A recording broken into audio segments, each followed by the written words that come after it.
अच्छे लोगों के साथ ही क्यों होता है बुरा? जानिए इस बारे में क्या कहते हैं भगवान कृष्ण। आपने अक्सर देखा होगा कि जो भी इंसान दिल का बहुत साफ होता है, जिसने कभी बुरे कर्म नहीं किए, उसके साथ हमेशा बुरा होता है। मगर ऐसा क्यों होता है?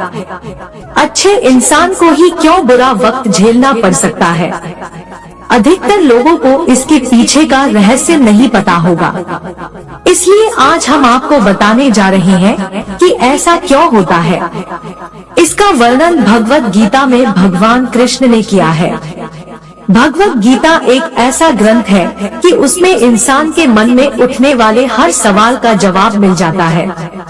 भगवत गीता में वर्णित कथा के अनुसार एक नगर में दो पुरुष रहते थे। पहला व्यापारी जो बहुत ही अच्छा इंसान था, धर्म और नीति का पालन करता था, भगवान की भक्ति करता था और मंदिर जाता था। वह सभी तरह के गलत कामों से दूर रहता था। वहीं दूसरा व्यक्ति जो कि दुष्ट प्रवृत्ति का था, वो हमेशा ही अनीति और अधर्म के काम करता था।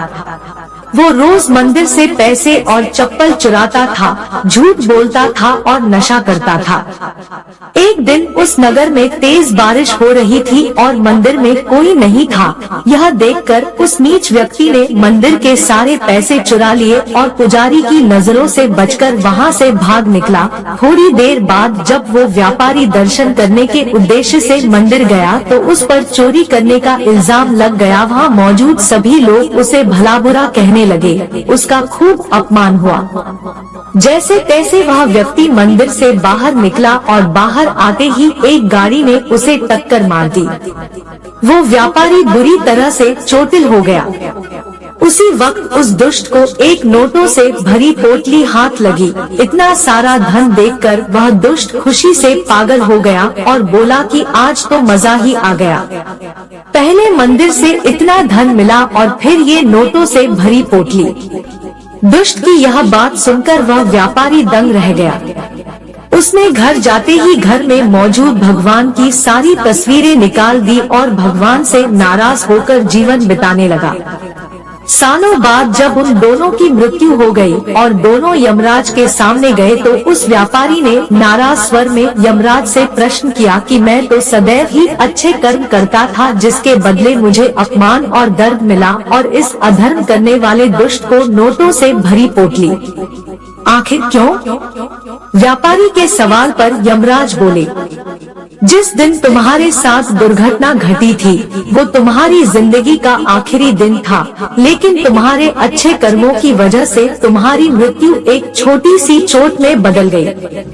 वही इस दुष्ट को जीवन में राजयोग मिलने की संभावनाएं थी, लेकिन इसके बुरे कर्मों के चलते वो राजयोग एक छोटे से धन की पोटली में बदल गया। इस कहानी को सुनाने के बाद श्री कृष्ण ने अर्जुन को समझाया कि भगवान हमें किस रूप में देते हैं। इसको समझ पाना बहुत ही मुश्किल है, परंतु यह सत्य है कि भगवान हमेशा अच्छे और बुरे कर्मों का फल जरूर देते हैं। आता व्यक्ति को चाहिए कि जीवन में आने वाली परेशानियों से घबराना नहीं चाहिए और व्यक्ति को सदैव अच्छे कर्म करना चाहिए, क्योंकि उसका फल किसी न किसी रूप में जरूर मिलता है। दोस्तों, ऐसी और जानकारी के लिए हमारे चैनल को सब्सक्राइब करें। धन्यवाद।